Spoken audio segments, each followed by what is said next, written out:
Nous fêtons aujourd'hui la Pâque. Pâque c'est quoi? Pâque n'était pas une fête chrétienne. La Pâque au préalable était une fête juive. Amen. Et jusqu'à aujourd'hui, elle demeure une fête. Pâque c'était la délivrance d'Israël quand ils étaient esclaves en Égypte. Ils sont esclaves et Dieu les délivre. Ils passent de l'esclavage à la liberté. Amen. Alors Dieu avait donné maintenant un ordre que chaque temps, chaque époque, quand cette époque-là revient, qu'on fête la Pâque, qu'on célèbre la victoire, la délivrance que Dieu avait accordée à Israël. Les chrétiens alors ont adopté la Pâque comme les Juifs. Pourquoi? Parce que Jésus-Christ aussi est mort et ressuscité, a accompli sa mission et tout s'est passé au moment de la Pâque. Il est mort un jour de Pâques. L'histoire s'est passée dans une saison de Pâques. Donc pour les chrétiens, Jésus-Christ est devenu la nouvelle Pâque. La Pâque ancienne, c'était la délivrance d'Israël. Mais Jésus-Christ vient réaliser la nouvelle Pâque en délivrant l'humanité, qu'il soit juif ou non juif. Jésus a instauré la nouvelle Pâque en sacrifiant sa vie et tout s'est passé à un jour de Pâques où il a été tué. Et la mort de Jésus était symbole de délivrance des âmes sur la terre, condamnées dans l'esclavage, condamnées entre les mains du diable. C'est pour cela la Pâque que nous célébrons aujourd'hui n'est pas seulement la délivrance d'Israël dans l'ancienne alliance, mais c'est dans la nouvelle alliance la délivrance que Jésus nous a accordée. Aujourd'hui, nous fêtons la victoire que Jésus a eue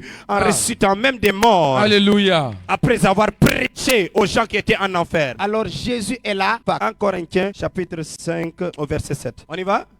1 Corinthiens chapitre 5 verset 7. La Bible déclare: faites disparaître le vieux levain, afin que vous soyez une pâte nouvelle, puisque vous êtes sans levain, car Christ notre Pâque a été immolé. Célébrons donc la fête. La fête de Pâques que nous célébrons, c'est le Christ qui s'est donné. Non avec du vieux levain, non avec un levain de malice et de méchanceté. Alors fêtons la Pâque, car Christ s'est donné pour nous. En Jésus-Christ, nous avons maintenant la liberté, le salut. Quand Pâques arrive, tu dois te dire qu'en Jésus, j'ai la délivrance, j'ai le salut et j'ai la liberté totale. Numéro 2, dans l'ancienne époque, amen. Lorsque Dieu a voulu délivrer Israël, Dieu est venu voir Moïse et lui dit au peuple de prendre un agneau ou bien une chèvre sans tache qui est pure et qu'il le sacrifie. Et quand ils vont le sacrifier, qu'ils prennent le sang et qu'ils mettent le sang sur les deux poteaux des portes et sur le linteau. Le sang n'était pas seulement mis sur les linteaux des portes. Amen. Le sang était exactement mis sur les deux poteaux et sur le linteau. Le linteau c'est en haut. Les deux poteaux c'est les choses qui sont comme ça. La deuxième révélation c'est que Jésus-Christ est le sang qui a été mis sur les linteaux des portes et sur les deux poteaux. Pourquoi? De la même manière qu'il y avait trois choses. Le sang a été mis sur les deux poteaux et sur le linteau de la porte. Ça fait 1, 2, 3. Jésus-Christ c'est ça. Et il a donné son corps, son âme et son esprit. Il s'est donné corps, âme et esprit pour nous libérer. Cela aussi est encore un élément qui rattache Jésus spirituellement à la Pâque. Il a tout sacrifié et il s'est donné pour notre liberté. C'est ce qui justifie la parole qui était dit: je suis la porte et celui qui entre par moi sera sauvé. C'est pour cela Israël, après qu'ils aient mis le sang sur les deux poteaux et le linteau, après que la plaie, la 10e plaie a frappé l'Égypte, ils ont pris la porte et ils sont sortis, la porte de la liberté, la porte du salut d'Israël, et ils sont sortis de l'Égypte. Le sang qui a été versé, le sang était pris d'un animal pur, sans tache, sans péché, qui symbolise un animal sans péché. Par exemple, un animal sans tache, un animal qui n'était pas impur. Le sang de l'agneau pur et sans tache devait être utilisé sur les portes afin que lorsque l'ange de la mort va passer, qu'il ne puisse pas rentrer dans ces maisons où il y avait le signe de l'alliance par le sang. Et le sang était symbole qu'un animal a donné sa vie pour la liberté d'Israël, pour payer le prix de la mort des premiers-nés en Égypte. Et Israël était en Égypte. Ils devaient forcément voir leur premier-né mourir. Mais au lieu que les premiers-nés des familles meurent, un agneau a été sacrifié à leur place. C'est comme ça que Jésus a fait avec nous aussi. Jésus est l'agneau de Dieu qui s'est sacrifié et qui a versé son sang à notre place. Il a versé son sang afin que nous ne puissions pas voir la mort, mais que nous puissions au travers de la foi en lui voir la résurrection et voir la vie éternelle. Matthieu chapitre 26 au verset 27. Jésus avec ses disciples, il prit ensuite une coupe. Et après avoir rendu grâce, il leur donna en disant: buvez-en tous, car ceci est mon sang, le sang de l'alliance. Le sang répandu, le sang est symbole de l'alliance. La mort savait que dans chaque maison où il trouvera le sang sur les portes, il y avait alliance entre cette famille-là et Dieu. Donc la mort n'avait pas le pouvoir de toucher. Numéro 3. Dieu avait demandé qu'un agneau soit sacrifié. Mais l'agneau qui devait être sacrifié en Égypte devait être un agneau sans défaut et un agneau séparé du troupeau pendant 4 jours. Il se pourrait que lorsque l'agneau a été séparé, 4 jours il était nourri, bien nettoyé et il vivait près de la famille parce qu'on le préparait au sacrifice. Donc, il se pourrait que ceux qui préparaient l'agneau pour le sacrifice s'attachent à l'agneau parce que c'est celui qui allait payer le prix de leur liberté. C'est ce que Jésus va faire aussi. Jésus est notre nouvelle Pâque. Pourquoi? Jésus est l'agneau sans défaut, sans péché. Il a vécu sans péché. Amen. Séparé du monde, séparé du mal, séparé de toute ténèbres, mis à part. Et il s'est sacrifié. Il est sans péché. Yesu Musul Baka. Jusqu'à sa mort, sa résurrection. À sa mort maintenant, il a porté nos péchés. Parce que seul un agneau sans tache, sans défaut et mis à part pouvait représenter et prendre la mort à la place de quelqu'un. Jésus aussi, amen. Tache sans défaut et sans péché pouvait prendre nos péchés à notre place et le porter à la croix. Comme lui n'a pas péché, il pouvait réclamer le pouvoir de sacrificateur et monter sur l'autel du sacrifice. Parce que dans l'ancienne alliance, il y avait une loi stricte qui était dite que seul le souverain sacrificateur consacré à la sacrificature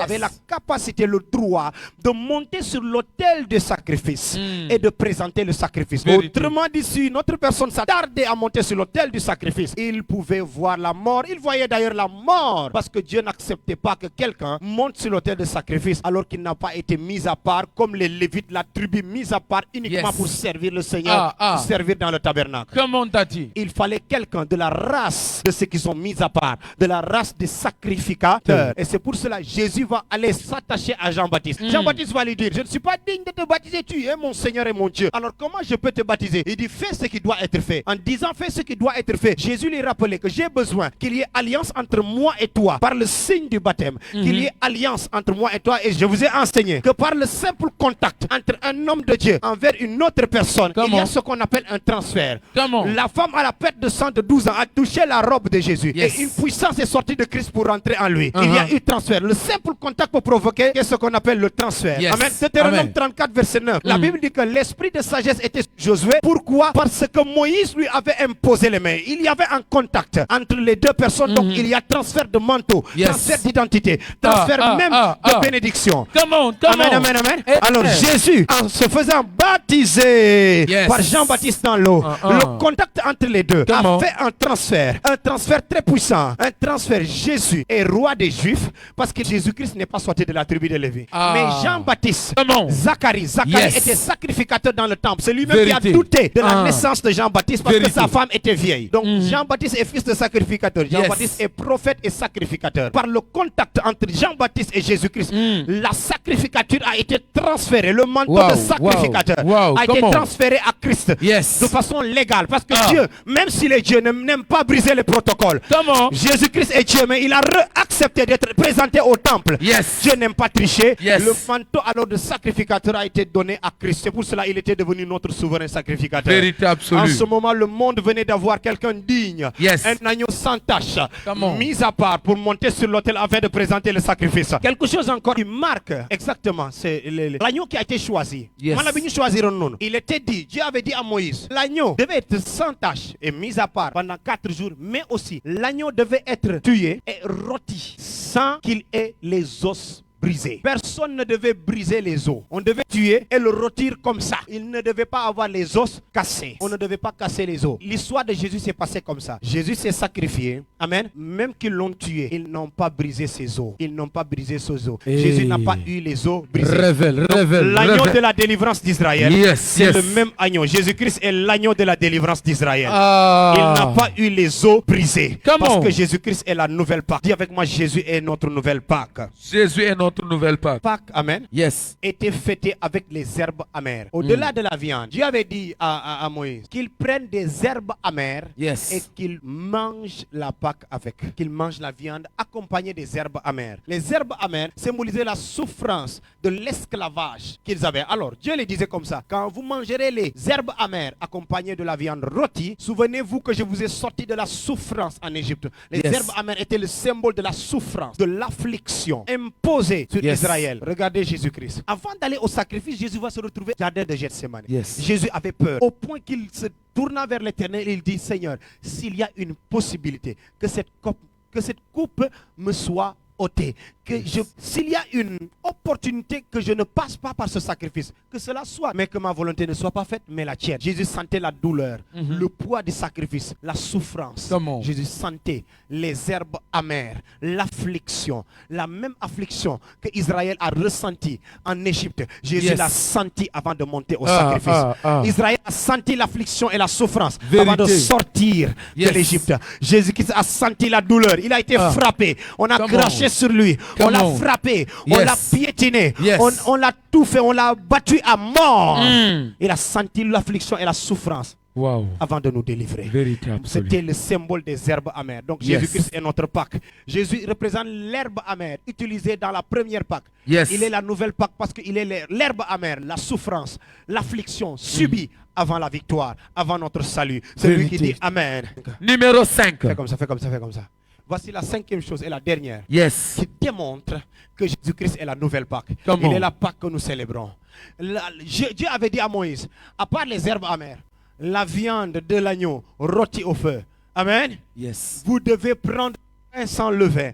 Que le peuple prenne du pain sans levain. Et qu'il utilise le pain pour manger la Pâque. Quoi du pain sans levain? Le levain, amen, représente exactement le péché. Dans la Bible, dans le livre des Corinthiens, quand on parle du levain exactement, le levain, on parlait...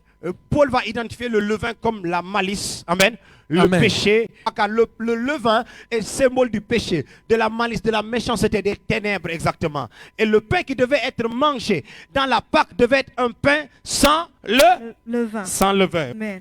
Jésus va le faire. Quand Jésus va fêter la Pâque avec ses disciples, amen, il va dire dans le livre de Luc, là, voici mon corps livré pour vous. Jésus est le pain sans levain que les Israélites ont mangé à la Pâque. En commémorant à ce pain-là, il dit, je suis ce pain-là, je suis le pain de vie. Je suis aussi mon corps. Je vais avoir un élément, c'est comme un élément. Écoute ici, imaginez-vous que le pain est là. Amen. Jésus se tourne comme ça. Il commence à partager mon corps livré pour vous. Amen. Du pain aussi a été mangé, a été livré à l'époque de la Pâque, délivrance d'Israël. Jésus-Christ est le pain qui a été livré pour nous sacrifier, mais un pain sans levain, un pain sans péché. En Jésus-Christ, il n'y avait pas le levain, il n'y avait pas le péché, il n'y avait pas la malice, il n'y avait pas la méchanceté, il n'y avait rien, aucune tache de péché, absence de levain en Christ.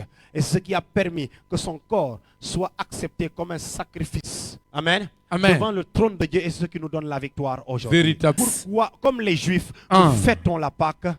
Ça, c'est la doctrine que les enfants de Dieu doivent connaître. Ne suivez pas Jésus-Christ sans le connaître, sans l'étudier. L'église est bâtie non pas sur les miracles, non pas sur les prophéties. Toute église est bâtie sur la doctrine de la Bible.